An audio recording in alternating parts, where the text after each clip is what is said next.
Hi, I'm Charles with AniCap. This is my recap for the anime Under Ninja. If you like my recaps, please consider subscribing. The story begins with the city in turmoil. A group of military soldiers spend way too much time checking an alleyway and then cautiously check a building, but stop when they find several bombs with a body attached to them.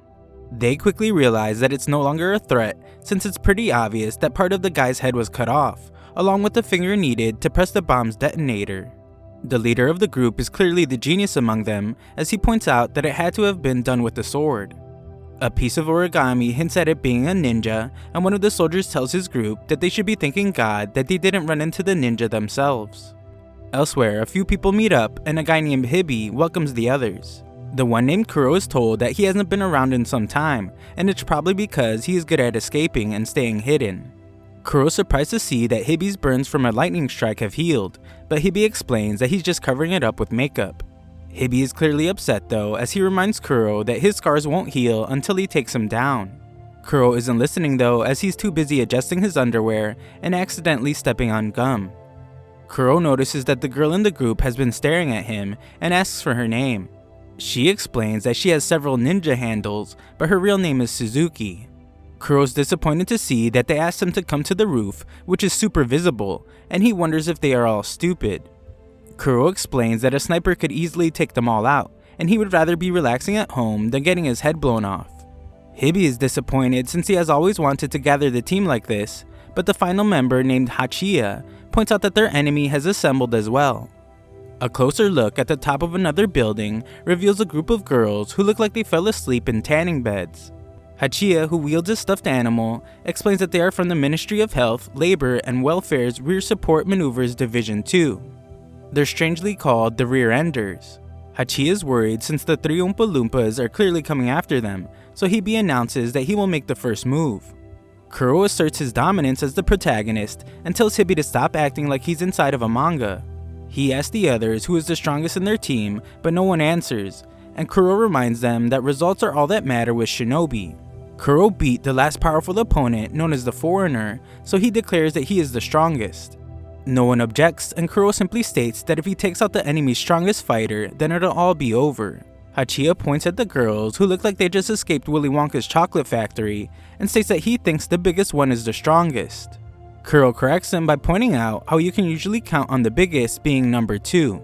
He points at the smaller masked one, the only one that doesn't have skin radiating a glow that could rival the Thousand Suns, stating that she must be number 1, and she'll probably have some kind of ultimate form like Frieza.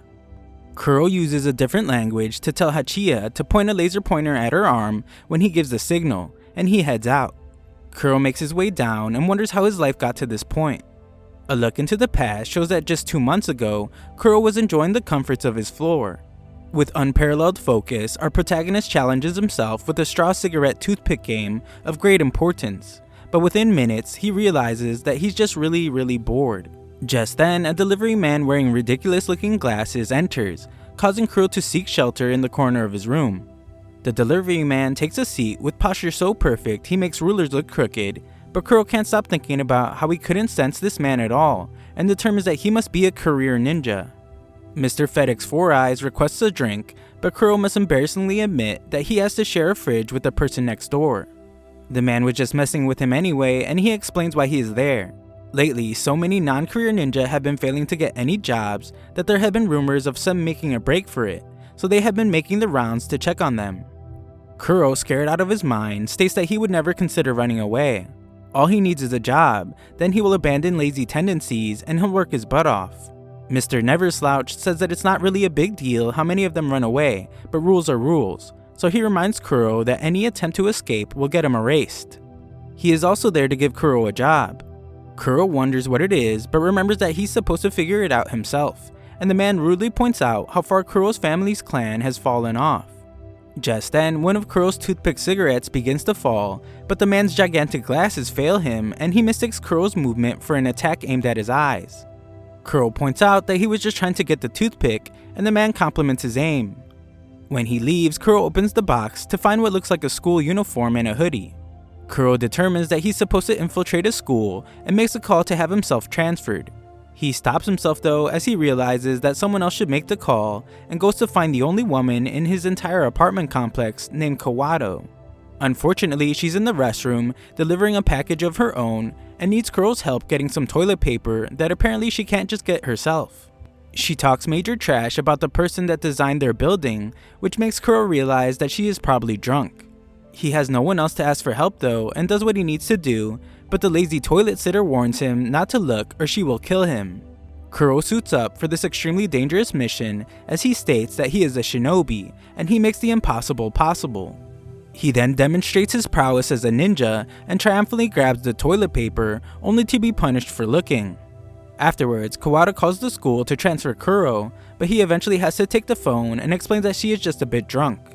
This actually helped create a more convincing family background, and Kuro compliments her amazing performance.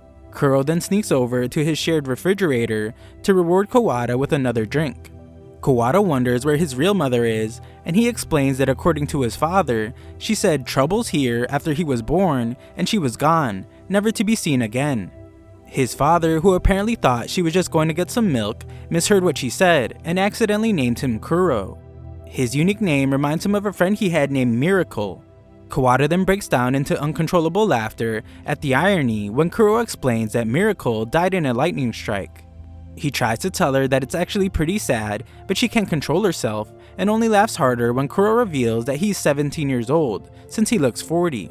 The two hang out for a bit, and Kuro shows off his elite level athleticism in the cigarette straw toothpick game. Later, Kuro puts the unconscious drunk in bed, but must instantly hide as his tooth-missing roommate returns. His roommate is on cloud 9 after having a good day, but Kuro doesn't want him to find out that he drank all his beer. The roommate becomes furious when he finds out, but Kuro's nowhere to be found.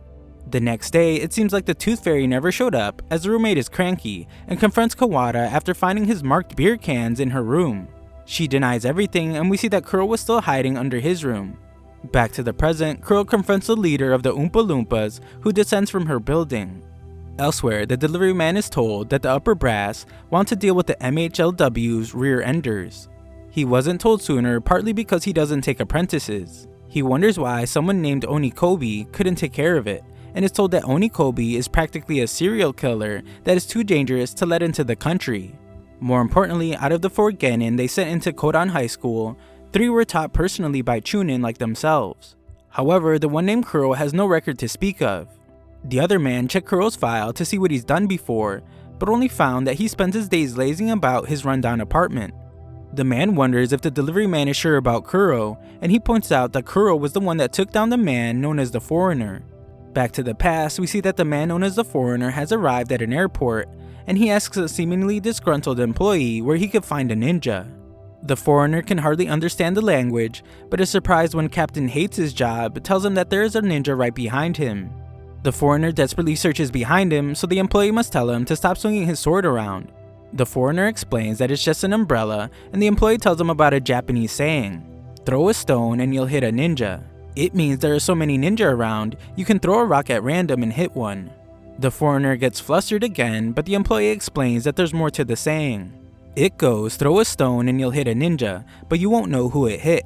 They're everywhere and nobody knows." He explains that that's how ninja are, and he won't find any ninja in Japan who actually look like a ninja the way he does. We then learn a bit about what's going on in this crazy world. After a war, upon arriving in Japan, a group called the Allied General Headquarters issued Special Order 1, demanding the Imperial forces to provide the roster of affiliated ninja along with their surrender. Securing the Japanese ninja, who had been the most consistent threat over the course of the war, was considered to be crucial in the US establishing their superpower position post-war. In fact, during his station in Japan, a US general had come under attack by ninja, only for the situation to be resolved by a faction of pro-American ninja. Ultimately, the majority of ninja organizations were dissolved by the GHQ. But in the 7 decades following the war, the world entered an era of religious and ethnic wars, as well as terrorism. The ninja, thought to be extinct, would demonstrate their abilities on the front lines of these conflicts, performing assassination and sabotage missions in absolute secrecy. And these numerous ninja have infiltrated the majority of Japan's public and private institutions, where they monitor the people in secret. The ninja had survived. They still exist in Japan to this day, and they are rumored to number 200,000. Thanks for watching part 1 of this recap. Subscribe and ring the notification bell for future parts.